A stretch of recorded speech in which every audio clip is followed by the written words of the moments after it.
The following is a fourth-hand production.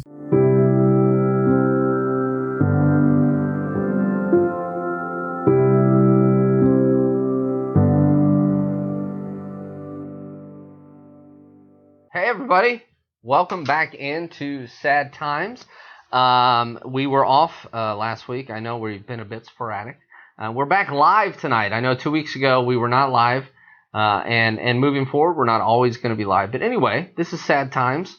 And for those of you who have not watched the show before, just a little explanation. Basically, my name's Kevin. I bring on a guest each episode, and we have a discussion about some times in their life that was maybe not the easiest, times when they were sad, anxious, upset, things that made them upset, experiences that they had. And we just kind of discuss it in hopes that we help people who have had similar experiences feel a little bit less alone in the world. So that's kind of what we're doing here. It's usually about an hour, and we appreciate you joining. And tonight is my good friend Haley. Hi, Haley. Hi. Hi. So Haley and I have known each other about 8 years, which is fucking weird. Yeah. It's too long. Yeah, too long. That's that's about 7.5 years too long to know me. So I was born early. My mom was just I'm just kidding. We've known each other. We worked together for five-ish years. Yeah. 5-ish Finkel. Yeah. And you, like me, are a theater kid, right? Mm-hmm. Yeah. That's right. Yep. And studied acting. Acting in school, in college? Indeed, I did. Yeah. Were you a theater kid in high school? I came to it late. Like real late. Like, as in, I applied to many schools. Uh-huh. And I kind of was like looking towards a forensic science track. And really? then I just kind of snuck it in, like, under the radar when my mom and I were touring around colleges, and she was like, you keep talking about theater a lot more. So your mom was, like, encouraging it? No. Okay. No, she was definitely not. Okay. Definitely not. She was very much confused as to why I thought I could pull the wool over her eyes. Okay. And then I was like, yeah, I'm kind of into it, and, whatever. And then she finally, I guess, submitted to it eventually. But I got a lot of scholarships, so I think that made it easier on her. So I have to ask you this. It's a bit off topic, but was she supportive of you in theater? Yeah. I mean, eventually. Yeah. I think she wanted to see if it took. Right. For I mean, which is fair for any parent of any American child. Yeah, right. Where we don't take care of our artists. Well, but also, nobody knows what they want to do for the first year that they're in college, right? Like, their major changes all the time. Yeah. So I think she was kind of waiting to see if that's what happened. And it didn't. And so then she eventually was like, oh, and you're good. Oh, you're good. Okay, great. yeah. Yeah. That's one. My parents were always supportive about it, which I thought was pretty awesome, because I had many friends in there whose parents just gave them shit all the time about it, and that's just too bad. So they let me find my own way, and it sounds like your mom kind of let you do the same, so that's awesome. Yeah. So where are you from? I'm from Maryland originally, but I've lived here for like 12 years. Yeah, me too, yeah. Yeah. Do you miss Maryland? No. Okay. No, Great. I don't. Not really. I mean, I would say that I miss Baltimore more than I miss like where I grew up. Because I grew up on the eastern shore of Maryland, in a town called Cambridge. Which, when you tell people that you're from Cambridge, it's very good for them for a second. And then you're like, you don't know what I'm talking about. Yeah, it's not Harvard, it's not the UK. Yeah, like, I'm talking about, like, the county in Maryland that was literally left off of the Capitol building. Why? They forgot. Oh, okay. And also, it then later garnished a national reputation as being the county in the USA that had the highest rate of crabs.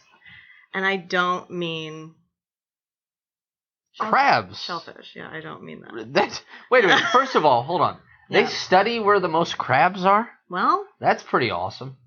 Yeah. Yeah. So your county, what's the name of your county? Dorchester County. Dorchester County also sounds kind of fancy. Yeah. Dorchester. Yeah, that's kind of the deal. Yeah. In that neck Was it of a the pretty woods. Is it a working class type place or? Yeah, it's like watermen, right? So like it's guys who work on the water. Okay. You know, like fishers. Yeah. And, okay. Yeah, fishermen and crabs, you know, crabbers. Yeah. Mm-hmm. So it's not ironic. Maybe the crabs think it's ironic. Well, the best thing is that it's like literally the tagline for Maryland is like, you know, we're known for our crabs. Like that's like a Maryland You guys just thing. went that extra mile. Oh yeah, just committed to the bit. Just really committed to it. I would be, and I think you are. I'd be pretty fucking proud of that. Yeah, it makes for a good anecdote. Yeah. I'd say so. So you grew up there. Mm-hmm. Were you born in Dorchester County? I was technically born right outside of it. I have like the kind of like Leslie Knope story of like where it's like you grew up in a place you thought you were from it your whole life, and then it turns out your mom went like one town over because it was better. It was a better hospital. Yeah. Oh, right. Okay. Yeah. So I'm like, you know, her version is of course Eagleton, mine is Easton. So. Oh yeah. First two letters are the same. Yeah, it's the same. Yeah. Yeah. And do you have any siblings? I do. I have an older brother. Older brother. Okay. Mm-hmm. And growing up was kind of like in your house. Was mental health something that was talked about at all? No, definitely not. Feelings, emotions, things like that? I was always told that I was so emotional. Like my mom is very collected. Is she? Yes. Okay. My brother and I used to make the joke, that we genuinely believe that like she could have a career in the CIA and we wouldn't know. Oh, like True Lies. Yeah. Yeah. Yeah, that she would have just like a second life. You know, where she's just like completely singularly focused towards her goal. What is her job? So she had a lot of different jobs because like when my parents separated when I was like 8, got divorced when I was 10. My dad was like a director of Parks and Rec. Oh, there you go. Man, Leslie Knope all over. It's really, it's all over the place. And then, so when they split up, like my dad moved away. And so my mom was just having to kind of figure it out. Right. Very similar to my mom. Yeah. And so, yeah, she just started doing like secretarial work. And then she, just kind of worked her way up. She ended up, before she actually retired, she was a Maryland Occupational Safety and Health Inspector. Oh. Yeah. Shit. Yeah. That's pretty awesome. Yeah. Yeah. And she is retired now? Yes. Yeah. Okay. And she lives in Florida now. Oh, so she got away from the crabs. That's good. Or did she bring some with her? I don't know. I mean, they also have a lot more, I would say, weapons grade crazy type of vermin. Yeah. Well, true. And down in Florida. So your mom would say like, "Oh, it was your mother who said you're so emotional." Yes. I'm assuming. Oh yes. Was that because you would like have meltdown type of deals, or just get really mad, or like what brought her to say that? I don't. You might have to ask her. Okay. But like she continues to say it to this day. Oh yeah. Like we went on a cruise together a couple years ago. We went down to Cuba. And it was like the first night of the cruise, which like, don't get into a fight on the first night. It's a bad idea. It's a rough precedent. Idea. Yeah. And, she didn't care, like, and I was, had a couple cocktails and, was just like trying to talk about something like emotionally charged and was trying to clear the air about something. Like within your family? Emotionally charged? Or no, just... like between she and I. Oh, so like you guys had some tension. Yeah. And it was like, I think it was something about like, I think it was about the guy that I had dated right before this trip. And anyway, I was just trying to like clear the air. And then she started to get like really prickly, and I was like, I mean, don't do that. Like, we can just have this conversation. And she was like, oh, you're so much more emotional than I am. Do you think that does she just not even want to acknowledge emotions? Well, I think that some of it is hard for her. I mean, I think that she's, as I kind of alluded to, she's a bit of a self-made woman. Yes. Right? Like, but not out of like her, I would say her own desires to be that. Out of necessity. Right. Right. Yeah. And as like a direct result of like two, poor marriages. Right. Okay. So I think that there's that. And also she comes from like, a much smaller mountain town in Maryland called Frostburg. Yeah, we've got it all for like a tiny little state. Yeah. And John Waters. Yeah, and John Waters. Yeah. Okay. And so yeah, she was born out of wedlock in the 50s. And like, you know, was kind of always the black sheep of her town kind of thing, like kind of marked. Has she told you about that stuff? I mean, we knew it growing up, like we knew it, but like there were some things that have like come out in the last few years. They've started to trickle out, yeah. Oh yeah. Things like start to just like trickle out. Like I remember when I was, I think I was like 14 or 15 or something. I'm like looking in like photo albums, like old photo albums in my grandmother's house, and there's this picture. This like basically looks like a wedding portrait. Okay. Of my mom and a guy who's not my dad. And and I'm like, who's this? Yeah. Like, what did she say? To my grandmother. To your grandmother. Yeah. And my grandmother's like, oh yeah, well that's so and so. Yeah. And I was like, cool. What's the relation? Like what's going on here? And are they cosplaying? Right, like, and and it's super like 70s photo. Oh, sure. Like, probably. Did he have a lot of manly chest hair? Well, there's like out? Like just like a huge like mustache, right? Like that kind of like wispy. You sure it wasn't your dad in a disguise? I am sure, but he did have a similar look years later. So she has a type. She had, I guess, a bit of a type at the time. Yeah. Or all of like American men looked the same. Also true. In the 70s. Also true. Yeah. I think there was just like one look, and everybody was like, shaggy. I'm just gonna lean into it. Lean right the fuck in. Yeah, right. Yeah. So then my grandmother was kind of like, oh, what have like, I done? Oh, I've made a huge mistake. Yeah. Like, it was just you and your grandma at the time? Mm-hmm, okay. Yeah. And then did you immediately call your brother? Yeah, I think he was in the other room, and I was like, dude, has this ever come out to you before? And then he I don't think handled it that well. It was because my brother's 4 years older than me. So if I was like 14 or 13 at the time, he was in like high school. Yeah, but like they were not. They were bumping heads. Yeah. Exceedingly. Is he very similar to her in that he's very?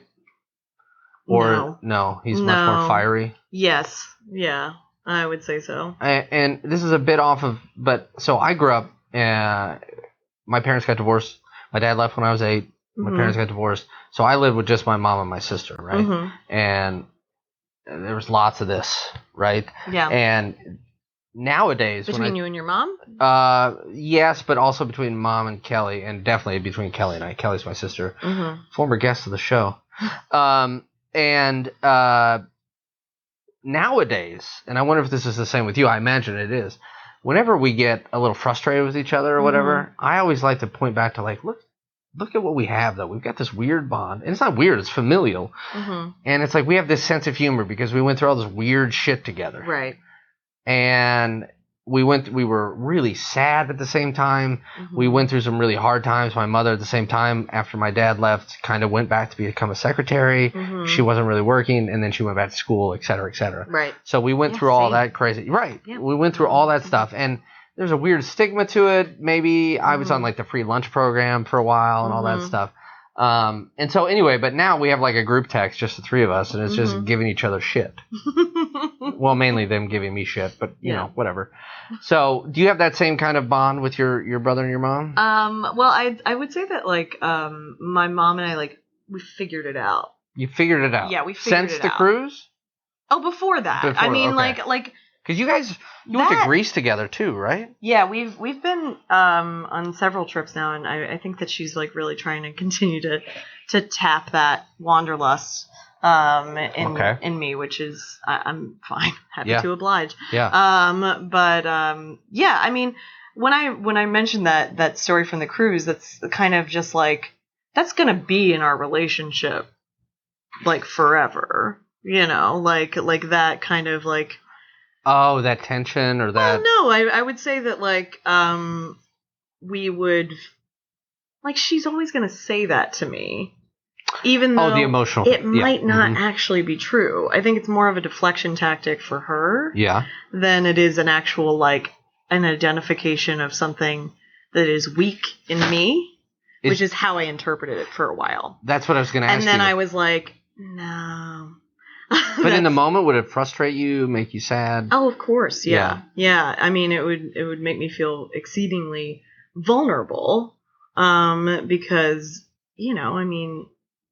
I think she always kind of taught me to be strong and independent, and she was a great role model for those things. And I always say that, like, I think the best things about me I got from my mom.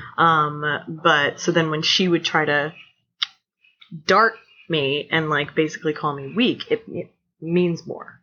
For sure. When she says that to me, than if anybody were to say that to me. And how do you, in that moment when she said that, is that when you said, well, we can have this conversation? Yeah. Because I don't see it as like an attack. Right. From her anymore. Like, I don't feel that way.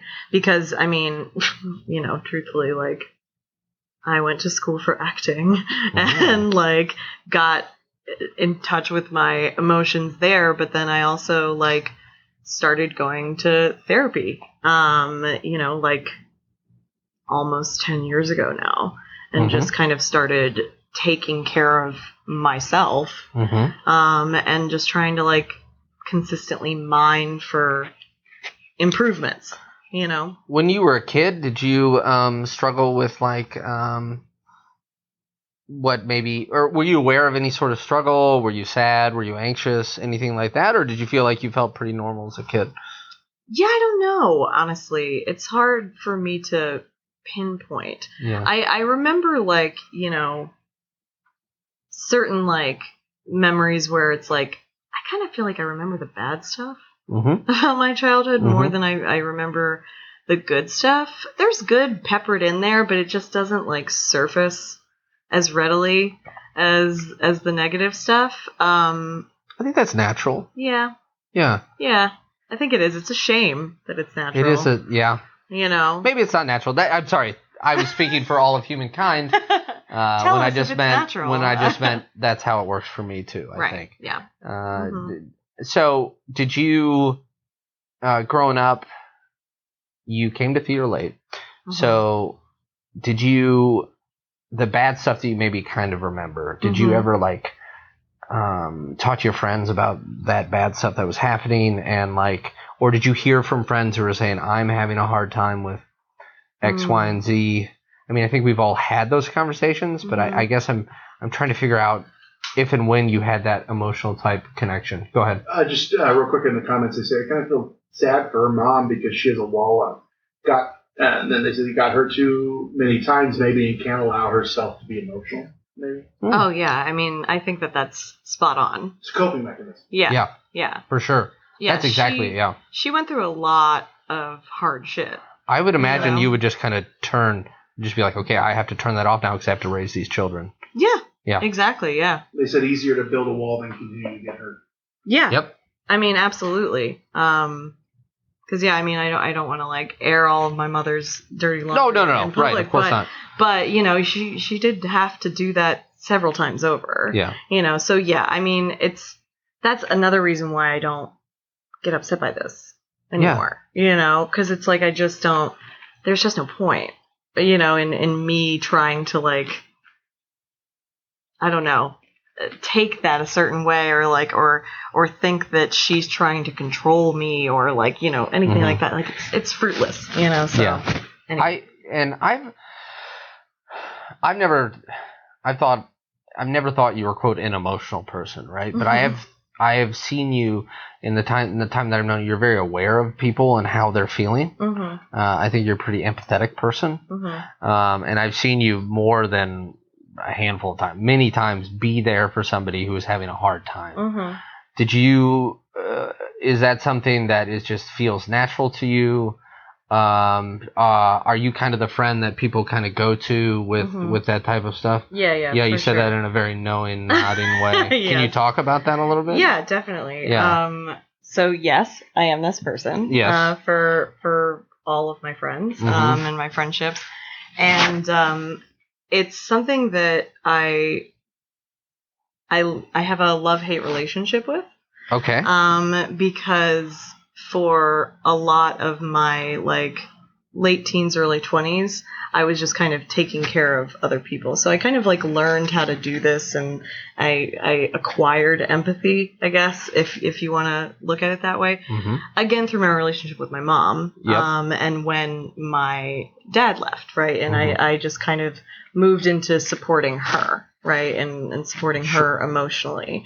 That's a fucking lot for an 8 to 10-year-old. Yeah, it was. Yeah. And but I just, then it kind of just becomes naturalized to you, right? Yeah. And becomes a pattern. And so then, and I would argue it's a good one, because I can be there for other people. I can have these types of conversations. Right. Right. Like, I would say that, like, even though we've already said, like, you know, my mom says I'm like an emotional person and says it in like kind of a negative way. Yeah. I actually think it's a huge strength, and indirectly she caused it. Right. And maybe, and again, I don't want to go too far down that road, but like maybe when she says like, you're such an emotional person, there's a part of her saying, because of what happened and everything, I'm the reason that I see her as an emotional person. Right. And like there's like a reflection in that statement. I mean, I can't, neither of us have kids. Right. I worry if I ever have kids. I worry about everything, but if I ever have kids, like I would just be so worried that I'm going to fuck them up all the time. Right. Do you know what I mean? And you're exactly right. Being an emotional, empathetic person, especially in this world nowadays, is an extremely important thing, but it's not always easy. Yeah. And to be the person where you're kind of the friend that a lot of people come to. When did you really start dealing with some really life, like real life, we'll call it real life, hard situations with people in their mental health? Like, how old were you with your friends? Well, I mean, that's going to kind of segue us into, you know. You got it. Yep. Just kind of naturally go into it. Yeah. So, yeah, I mean, when I was 15, I had two of my friends commit suicide within, like, 3 months of each other, I think. And they did it in very different ways. And one of them was my good friend, her brother. And I mean, this is, you know, if anybody is triggered by anything like this, like, this is a little bit graphic, but, he climbed up on a radio tower, threw himself from the radio tower. How old was he? He was 16. Wow. She was 15, I was 15. Okay. Right. And then, like, 3 months later, a friend of mine who had transferred to, like, another school in the county, he brought a gun into his high school and killed himself in the bathroom. So both of these were, like, very public shows of... Yeah. And very young kids who were just feeling completely powerless against everything. And I never really got any answers on either of those, right? Like as into why they did it? Yeah. I Right. mean, they didn't like really, either of them really like leave a note or anything like that. And, you know, and again, it was done in such a public way that it was hard to kind of move past that. But like, so that was like, okay, that's like a real life thing. And again, like, you know, the place in Maryland I come from, it's, you know, it can be a little bit more grisly than anybody would assume. I just keep thinking longshoremen. Yeah. Like, guys with hooks for hands. Right. Yeah. Right. Crabs for groins. Right. Exactly. Mm-hmm. Right. So yeah. So that was some pretty dark shit. And sorry. So you say it's really public, and it obviously you talk to your friends about it, but it's. Are you saying like as the community, it wasn't like people didn't talk about it? Or yeah. did No. they? No. I Okay. don't. I mean, I like barely talked to my friend whose brother this was about it over the years even. And they were very, I would say they were a very open family as well. And of course, them being that close in age, they were very close. Was that her only sibling? Yeah. It was her older brother. And yeah. So she didn't really talk about it that much. Understandable. And then, you know, we kind of like moved past it and like graduated, went to college. We went to the same school together, actually. But then we started to kind of divert. And she went that forensic science way? No. She actually circled back to theater. Oh, okay. In like her senior year. Yeah. But she went a few other It's what brings us all together is theater. It really does. Yeah. Families together. Yeah. And I don't know. Then I feel like it just started to. Once I became like a young adult and graduated college, like that's when I really started to kind of reflect on this stuff. And then I would, you know, I don't know. I've like had a few friends who were always kind of like threatening suicide. Can you, if I may ask, threatening means like something as blatant as I'm going to kill myself, or yes. I might hurt myself. All of it. All of it. The gambit. Yeah. Like. And do you think they were serious? There was no reason for me to think at the time that they weren't. Now I don't think so. Well, I don't think that's fair to say. I think that this person is still in my life. Mm-hmm. I'm a very close friend of mine. And I don't think that we were equipped to deal with what he was feeling at that time. Yep. And we have since become equipped. And the shame of it is that we've become equipped because we had another very close friend of ours, mutual friend of ours, kill himself. And that then led, I think, him to seeing how he was affected by that. Yeah. And then he's kind of seeing how he was affected by that and seeing like if I were to do this, this would happen. Exactly, yeah. So I have been that person more than once with close friends where I've talked about it. I've never personally felt I was going to do it, but there have been times in my life where I've been so overwhelmed with emotion and anxiety and stuff. And so I always say one day my brain will win. And it's fighting its fight. Right. And I'm fighting the good fight. I go to the gym every day and I take my Prozac and I do all that stuff. But one day it will win, you know. Right. And I try to tamp that talk down, yeah, especially with, you know, people who care about me. Because I don't think I'm going to kill myself, but like there's that fear of it, of my brain. It's just a monster. Right. So, and it makes me think of like people will say to me, well, it's so selfish. And then I think about that, yes, I guess that is the ultimate selfish thing, but at the same time, to suffer that much, yeah, I don't know, it almost makes a sense. Yeah. For people who actually are like, I'm now going to do this. Yeah, and this is a very tough subject because of the fact that it's I personally alternate around how I feel about it. Sure. Yeah. Constantly, from one person to the next, and I actually just had another friend a few months ago. No.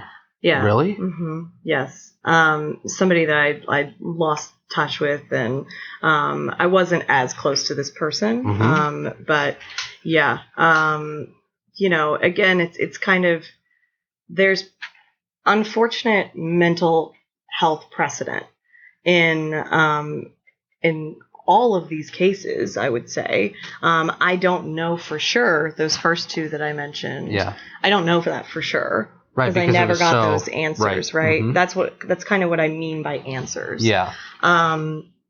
Whereas these most recent examples, I definitely know that both of these guys were struggling very long term with pretty egregious mental health issues. Depression? Yes, but also, so this most recent friend of mine, he, in his family, his mother was a paranoid schizophrenic. And so he had the genealogy of that, and the hereditary nature of that in his own mental health. Was he medicated for that? I believe so, okay. But I really don't know. Yeah, and I don't know much about paranoid schizophrenia, but it sounds just like a nightmare it just sounds awful. Yeah, I mean, it's the most extreme, I think you can really get. Where, everything that you were saying about some days you're just kind of like, one day my brain will win. Mm-hmm. That person's brain is 5 times louder than yours. You know what I mean? That's just... So it's it's so much harder. Dolby surround sound. Right. It's so much harder for that person. And so if you have even any inkling towards that, any slight versioning of that does make that so much harder. My other friend, who I did know him, yeah. He was definitely also suffering with some very hard levels of depression. There is a term for it. I didn't know it at the time. Okay.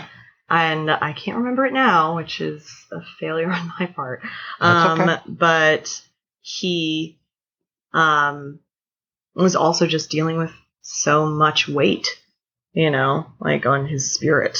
And it was very difficult for him, I think. I mean, this was a person who, you would never have known it, really. Yeah, that's what I was going to say. So I didn't know him as well as you did. Mm-hmm. We worked together. We joked together. One Christmas we worked together, and our last names put together was Christmas. And so we made a whole thing about it and all this stuff. I could tell maybe that he was a little... I could tell that he was probably anxious, or so it seemed to me. Mm-hmm. But when I found out, I was very surprised. But again, I didn't know him that well. Were you surprised? I can't even describe to you how surprised I was. I mean, I think about that day more than probably any other day in my life. Because it was just, it made no sense. I found out over GChat from his roommate who was my previous employee. It was all piecemeal, and then I just told my boss and was gotta go, and I still didn't know if it was true when I was in the cab going to his apartment, and then I get there. Sorry. Yeah, he did not kill himself in his apartment. It was in a neighbor's? But I didn't know that at the time, and neither they weren't sharing that to anybody who was non-family. Yeah. And so he So he didn't do it there. But there was like kind of what seemed like a risk of it at the time because, you know, and I mean, this is like a lot of detail, but like he had psoriasis. And so there was blood on his bed, right? But it wasn't enough, but just from him like scratching the psoriasis. Right, yeah. exactly. But all you have in that moment is like, I've now been told that my friend killed themselves. There's blood in his bedroom. I don't know. Were you alone or was somebody with you? I was with his roommate. So you went up there alone in a cab? Yeah. Okay, got it. Sorry, go ahead. And then, you know, we're just like standing there like looking at each other, basically like being like, I don't know what you're saying to me. I don't know what to do. Right. And then, I think the police showed up and talked to us for a bit, but like he wasn't telling us anything. And I was like, okay, well, I've got to go. I'm just going to leave. And, you know, I went home and, I also like lived above, a police officer at the time. And so and also I'm like, you know, calling my friends and like, you know, just hysterically sobbing and, you know, I mean, insane level of emotionality, where you're just in free fall. And anyway, I asked my, neighbor, if he would just let me know if anything came through on like a scanner or a report or something of like, a guy this age who matched this description. Can I ask a clarifying question? Yes. So how did his roommate know where he was? So his roommate found out, I think, from his mom, and because the police were going to the apartment to like, okay, you know, and the roommate was at home. Yeah. Okay. Right. So he was like, I don't know what the fuck's going on, you know, like, and he's upset and doesn't know how to like tell me these things, and I'm like losing my mind and just, yeah, it was just like a lot. And then, yeah, I just kind of had to wait. How long did you wait? I think I found out the next morning. So like, I don't know, 18 hours Were you, or something? So during that time, you said you were in a free fall, just all the emotions. Mm-hmm. Did you feel, was there anger in there at him for what he'd done, or no? I couldn't have gotten there yet. Not Eventually, yet. Yes. Eventually you did get there. Eventually, for sure, I got there, yeah. But the weight of, the physical weight of the sadness was so much that I remember it so viscerally that I use it as a litmus test now to determine how sad I am. So, like, let's just say that we bought you a dog, and then a week later, like, you got hit by a car. And you're, like, sad. You're like, am I also, that sad, though? Cool example, Kev. Thanks. Thank you. Yeah. Hey, look, I live up to the name of the show. Dead dogs. Yeah, well, God. I mean, so you use it, okay, so it's like, okay, this is hard, but is it as hard as when we lost this friend? Yeah. Yeah. Yeah. No, because, I mean, I literally, like, was laying on the couch and just, like, you know, just feeling like you have, like, stones just on you, you know? And you're just being pressed into... Really? Yes. Mm-hmm. Got a question from... Did you realize how sad the people were? Or in hindsight, did you know? I know you said that they had talked about maybe harming themselves, but did you think that was a thing? Or in hindsight, did you look at it and went, oh, the things were there? And you said he had a weight on his spirit. Yeah, but that, again... I feel like only I came to realize, like, after this happened. Like, truthfully... Like, you put two and two together, and it's too late. Yeah, because there was only, like, a handful of examples where, when I thought about them retroactively, I was like, oh, yeah, he was real sad that night. Like, there was one specific example where, like, he had broken up with this guy who he dated for, like, a few weeks or something. It was very short. And this guy broke up with him, and he lived, you know, Bobby lived in Uptown, and this guy lived, like, in Logan Square or something. And so completely opposite. And, you know, he, like, I remember he was telling me that he, like, rode the bus, got, like, super drunk, rode the bus. It was, like, raining, stood outside of this guy's apartment and just, like, drank. And just, like... Did he try to get his attention? No. He just was there. Okay. Yeah. And, like, I remember him telling me that at the time, and I was like, but, I mean, do you need a hug? Like, what do you need, you know? But that was as far as my thought about it went. You know, like, I would never have thought, especially just given, like, he was such a giving, caring person. I mean, you remember, you know? Yeah. He was literally, like, the guy who, like, he had this thing, which I don't know if you ever were familiar with it, but he would always, like, say, like, it's Haley Day. Oh, yeah. Where it's like, you have to make all the decisions. So that you're like 100% selfish, and that you're getting all that you want and all you need, you know? And he did that with everybody. It was something that, like, I remember somebody said at his funeral, they, like, mentioned that, and that was really good to hear, you know, that, like, but then it also made it all that more confusing, you know, at the time. But yeah, because this was a few years ago. Right. So I've since processed it over and over and over again. I continue to do so all the time.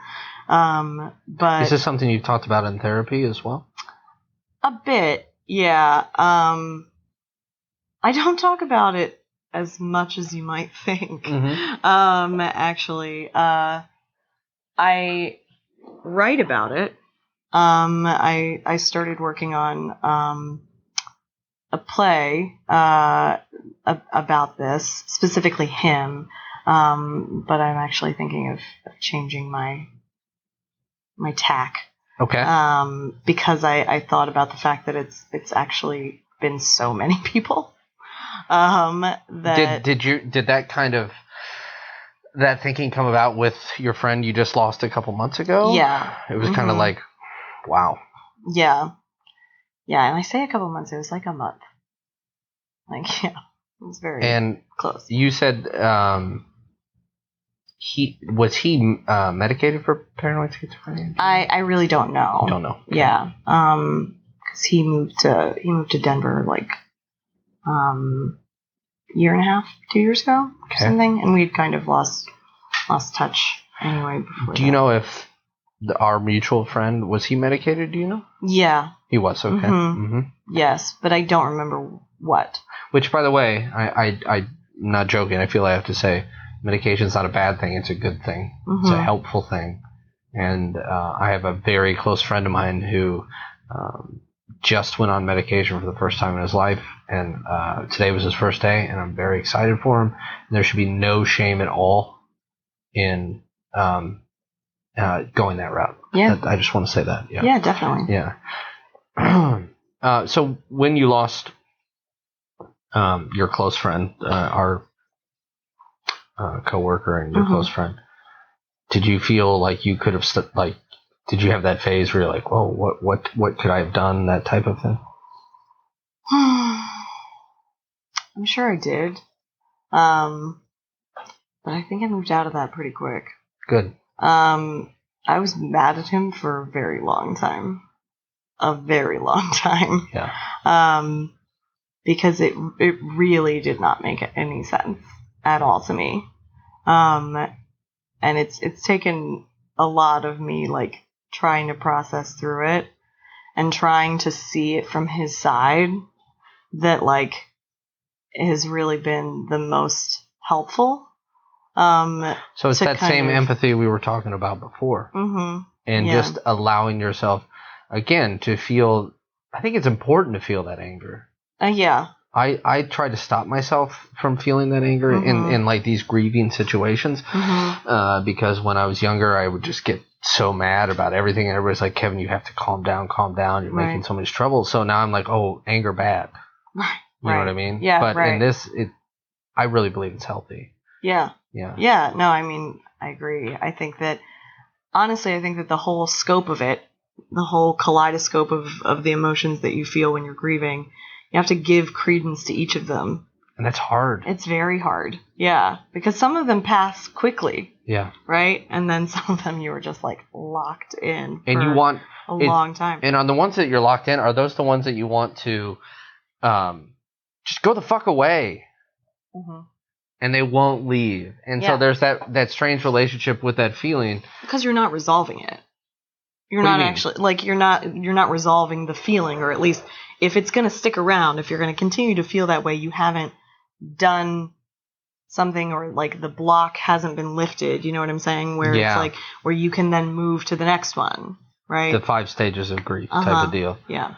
That's an interesting, I mean, that makes perfect sense. That's an interesting way to put it. And I think that maybe we think in these situations, oh, well, no, I'm past that, but you're not. And so you're stuck on this one note. Yeah. And until you allow yourself to see exactly what's happening about what you've lost, you'll deceive yourself till the end. Yeah. I think. Yeah, for sure. And I have had 2 friends of mine from high school have taken their own lives. One of them was a very close friend of mine when I was a real little guy. And I remember specifically being at a pool party with him at the town pool for somebody's birthday. And that was the first time I talked about suicide with anybody. And he's one of the few people I ever talked to about it. And we didn't talk long about it, but I remember we talked about a knife and slitting wrists. And anyway, I fell out of touch with him. Yeah. And get this, he was a lawyer and a CPA. Isn't that crazy? Yeah. Wow. I mean, that just blows my mind. I mean, but I was in India and for work. Yeah. And I got a Facebook message from somebody I went to high school with. I'm like, this can't be good. You know? Right. Yeah. And she let me know, and it was just like, he shot himself, and it was just, I didn't know how to deal with it. I still don't know how to deal with it. I mean, and again, I had fallen out of touch with him. I don't even think I've dealt with it. I don't know. And then a couple years later, that person who sent me that message killed herself. Oh my God. That was a year and a half-ish ago. Wow. Maybe. Yeah. And I'm sorry. That's okay. And I don't, much like, I have a bit of an insight into what was going on with him, with her. Yeah. Much like what you were talking about when you were 15, I don't know what was happening. Right. And just, I try to, and I think of people, famous people. We all know of famous people who have killed themselves, and somebody that I admire greatly is David Foster Wallace, a writer, and he killed himself, and he wrote about mental health a lot in his writing, and he talks a lot. And I just think his dad said something after he killed himself that was something like, he just couldn't do it anymore. Right. And I try to accept that people are just like, can't do it anymore. Yeah, I mean, it's not funny, haha, that you say this, but it's funny that you say it because this is a very odd thing. But again, I think I've had to like process this, and I over process it, and I keep trying to like, because it's happened so much, just like it just have to keep processing this specific type of incident and grief, right? And so when I was telling you that I was starting to write this play about Bobby, and I had a dream one night where it was one of those very, visceral, realistic type of dreams where I was like laying in bed in my current apartment, which of course he never saw or was in, right? And I was laying there, and I just looked up, and he walks in and he sits down next to me, and I just, said, I don't know why you did it. I still don't know why you did it. And he went, I was just suffering. It was too much. And that was in my brain that I thought that. So it's like, it's true. It's like that is the thing. I mean, I think about like Robin Williams, for example. Like we think about like these like visibility things that we get now, unfortunately, right? Yeah. But like Robin Williams was similar to that, right? Where it was just like, he struggled with depression his entire life. And like, people don't understand somebody taking their own life that late in life, but it's about the fatigue. Fatigue is a really, really good word for it. Yeah. And I was pretty, shocked's not the right word. I was pretty impacted by his death. Mm-hmm. Because there's a man who all he did was just bring joy to everybody. Right. All the time. Mm-hmm. No matter how old you got the Genie, you got Mrs. Doubtfire, all of it. Right. And then just to lose, to be like, oh, you were suffering that much too. Mm-hmm. And there's a party that says, well, of course he was. I mean, but it's just so tragic. Mm-hmm. And, yeah. But I mean, like I said the thing about the visibility of celebrity deaths. It's like it at least it helps us to have like a conversation like we're having right now, mm-hmm. Where we're talking about the importance of mental health and checking in with yourself and making sure that you're consistently like trying to level yourself out, I guess is maybe that's a good way to say it. And to kind of, I often say when I go through really hard times in my mm-hmm. life, at least a couple that I can think of, I say, I've forgotten who I am. It's like I've just become so far away from myself. Right. And it's this horrible, lonely feeling. Your confidence is gone. It's all gone. It's over there. And you can see it. And you're like, oh, that's who I am. Right. But I don't know how to do that anymore. Right. Yeah. And because you're so beaten down or whatever it may be, you may not want to, quote, burden your friends with it. Totally. Right. Mm-hmm. Which you should always talk to your friends. Yeah. Always. You're not a burden. Or your family. Nobody's a burden. So... was there anybody else like that you were kind of shocked by? I mean, I guess everybody's shocked when somebody kills himself, mm-hmm. but as far as somebody who's kind of famous that you found out and you're like, oh. I mean, I think that like, I kind of mentioned to you the other day, but Alexander McQueen. Yeah, he's a fashion designer, right? Yeah, okay. He was an absolute genius, like, like gothic, macabre kind of juxtaposition with fashion and couture, like it's just kind of a very like edgy couture designer. Mm-hmm. And yeah, that was just one that I think like genuinely came as a shock to most people at the time. I mean, I forget what year it was. 2014 or something like that. And again, he'd like, just had this host of success and, like fashion week after fashion week after fashion week and, lauded as one of the absolute greats, a legacy tastemaker, mm-hmm. Like really somebody who just kind of comes onto the scene and is an instant legend, in their field. And then it's just, like that one was definitely. Was he like 30? Yeah, I think so. Young? Mm-hmm. And then another one that I just thought of is Anthony Bourdain. Yeah. And I personally, mm-hmm. nothing against Anthony Bourdain, I've never really watched a lot of his shows, but mm-hmm. I know so many people who not only are a fan of him, but mm-hmm. admire him. Yeah. And then when I learned that, I was like, I could not believe it. Right. That he did that. I mean, he was another one who struggled so much with his own demons mm-hmm. throughout his entire life. He was addicted to drugs for a long time, right? Heavily addicted to opiates, yeah. When he was living in Massachusetts, I think. And yeah, I mean, that was another one where it's like, you just struggled like your whole life. But again, it's like on the outside, it's like he looks like he's on an upswing, right?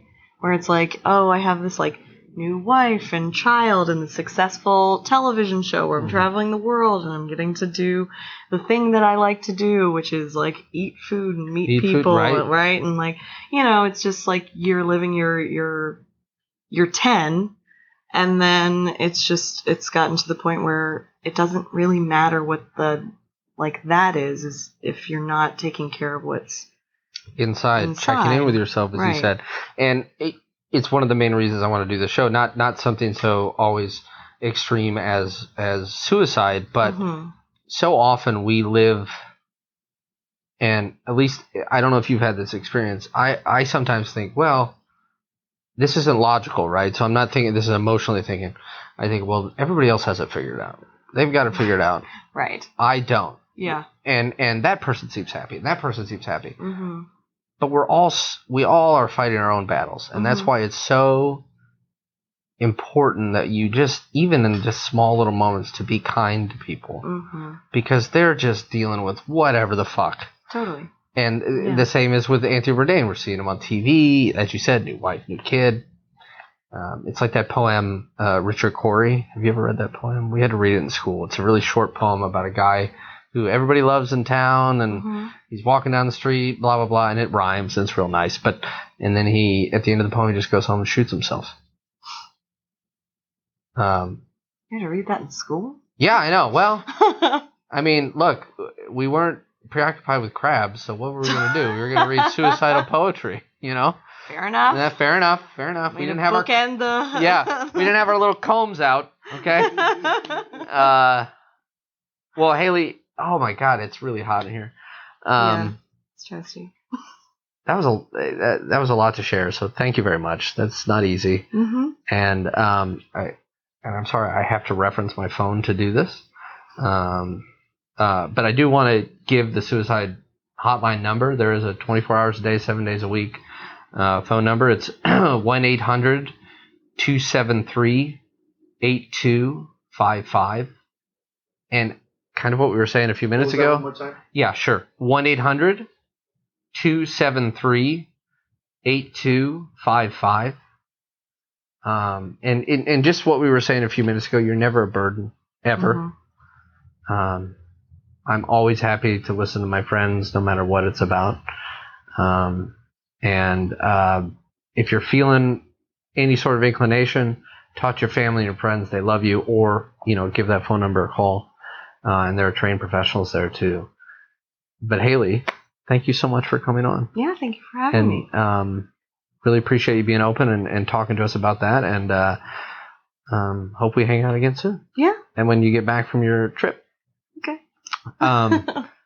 But everybody else, thank you very much. I don't know if we'll be here next Thursday, but we will have a new episode the Thursday after for sure on the 22nd of August. But yeah, thank you again to Haley, and thanks everybody for watching. And again, I'm going to just say it one more time. It's 1-800-273-8255. Go ahead and give that a call if you're struggling. Thanks for watching, and hope you have a good day out there, and we'll talk to you soon. Bye.